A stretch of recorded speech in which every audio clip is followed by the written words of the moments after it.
एक minute I जा एक फोटो पाड़ लो मस्त।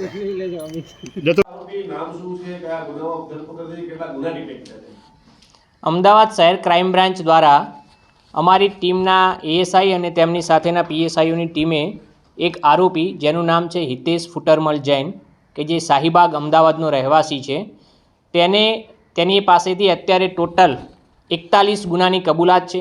30 વાહનો એની પાસેથી જે એક્ટિવા ચોર છે સ્પેશિયલ તો એક્ટિવા એની પાસેથી કબજે કરવામાં આવેલા છે। આ તમામ એક્ટિવા તે જાહેર જગ્યાઓ જે છે અમદાવાદ શહેરની છે, સાથે સાથે આપણા એડજોઇનિંગ ગાંધીનગર શહેર અને ગાંધીનગર જિલ્લાના જે તાલુકા પ્લેસીસ છે ત્યાંથી પણ એને એક્ટિવા ચોરેલા છે।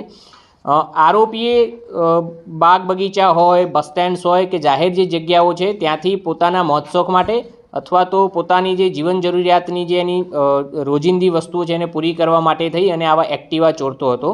તે એક્ટિવા જે ચોરે પછી ત્યાં જેનું પેટ્રોલ પૂરું થઈ જાય ત્યાં મૂકી દેતો હતો અથવા તો કેટલાક એક્ટિવાઓ જે છે એને ભેગા કરી આ જે છે એ બધો મુદ્દામાલ અને પીરાણા કચરાના ઢગલાની બાજુમાં જે ખુલ્લી જગ્યા છે ત્યાં મૂકેલા હતા। તેમાંથી થોડી ઘણી બેટરીઓ નીકાળી અને કોઈને આપી અથવા વેચી મારી અને તે જે કંઈ પૈસા મળે તે પોતાના મોજશોખ અથવા તો એના જીવન જરૂરિયાતની ચીજવસ્તુ પૂરી કરવા માટે લગાવતો હતો। આરોપીનો ગુનાહિત ઇતિહાસ જોતાં તેને અત્યાર સુધી 100થી વધુ ગુનાઓમાં ભૂતકાળમાં પકડાઈ ચૂક્યો છે। અત્યારે પણ આરોપી પાસેથી 70 જેટલી એક્ટિવા ચોરીની કબૂલાત અને મુદ્દામાલ જે છે આપણને મળી આવ્યો છે। હજુ વધુ પૂછપરછ ચાલુમાં છે। આ આરોપીની સ્પેશિયાલિટી એ છે કે તે ફક્ત અને ફક્ત એક્ટિવા જ ચોરે છે। તે એક્ટિવા 2 વ્હીલર સિવાય બીજું કોઈ વ્હીકલ ચોરતો નથી। પાટણ જિલ્લામાં પણ આરોપી પકડાયો છે અને અમદાવાદ શહેરના લગભગ તમામ પોલીસ સ્ટેશનોમાં આરોપી જે છે એ પકડાયો છે અને એના વિરુદ્ધમાં ગુનાઓ પણ અત્યારે પણ દાખલ થયેલા છે। આવા ટોટલ 41થી વધુ ગુનાઓની અંદર ગુના દાખલ છે, એમાંનો મુદ્દામાલ પણ આપણી પાસે અત્યારે અવેલેબલ છે। આરોપી જે છે એનો ગુનાહિત ઇતિહાસ જોતા એ અલગ અલગ જિલ્લાઓમાં ચોરી કરવાની ટેવવાળો છે।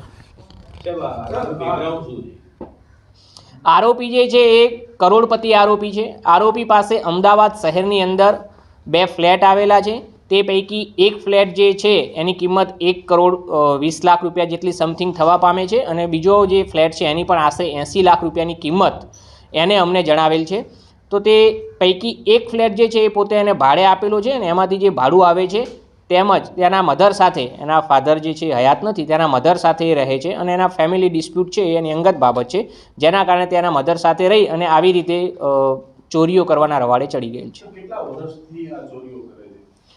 જે અમારી પાસે ઓફિશિયલી જે ડેટા અત્યારે અવેલેબલ છે ઈગોસ્કોપમાં ચેક કરાવતા તો 2015ના વર્ષથી આ આરોપી જે છે ફક્ત એક્ટિવા ચોરીમાં અત્યાર સુધી ઇવન 9મા મહિનામાં જ 2023ના તે પાટણ જિલ્લાની જેલ ખાતેથી બહાર આવેલો છે અને બહાર આવ્યા પછીથી 9મા મહિનાની 20 તારીખથી ચાલુ કરી અને અત્યારે આજે જાન્યુઆરી 2024ના શરૂઆતના સુધીમાં જ એને આટલી બધી એક્ટિવા જે છે આશરે 70થી 100 જેટલી એક્ટિવાઓ ચોરી અને અલગ અલગ જગ્યાએ મૂકી રાખી અને ચોરી કરેલાનો અંદાજ છે।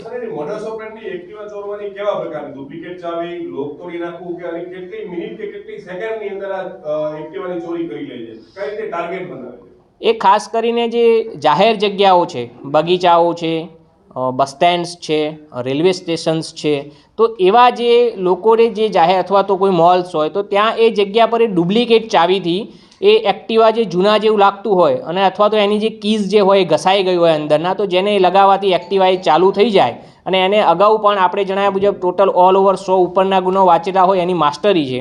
તો એ રીતે આ સવારના મોર્નિંગ સમયમાં અને સાંજના સમયમાં મેક્સિમમ આ જે ચોરીઓ છે એ ચોરીઓ કરતો હતો। વિધિન જે અત્યાર સુધી અમને જે જાણકારી છે તેના મુજબ એ 2 થી 3 મિનિટની અંદર ડુપ્લિકેટ કીથી એક્ટિવામાં ચોરી અને તે ત્યાંથી નીકળી જતો હતો। અમારી તપાસમાં પણ આ વ્યક્તિ જે છે એને એકલો જ ચોરી કરી હોવાની કબૂલાત પણ છે અને અમારા ઇન્વેસ્ટિગેશનમાં પણ આ હિતેશ ફૂટરમલ જૈન એકલો જ હોવાની અત્યાર સુધીના અમને પુરાવા મળેલા છે।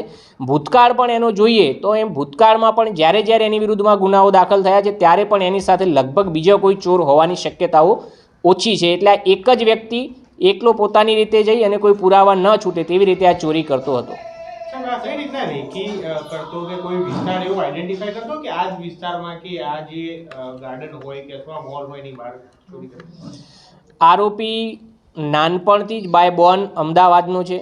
અમદાવાદમાં જ નાનો મોટો થયો છે એટલે એને અમદાવાદના દરેક પોલીસ સ્ટેશનમાં એની અગેન્સ્ટમાં મોટા ભાગે ગુનો રજીસ્ટર થયેલો છે. આપણે જે પકડ્યા છે અને જે અત્યાર સુધીના ગુનાઓ ખુલેલા છે તેમાં પણ અમદાવાદના લગભગ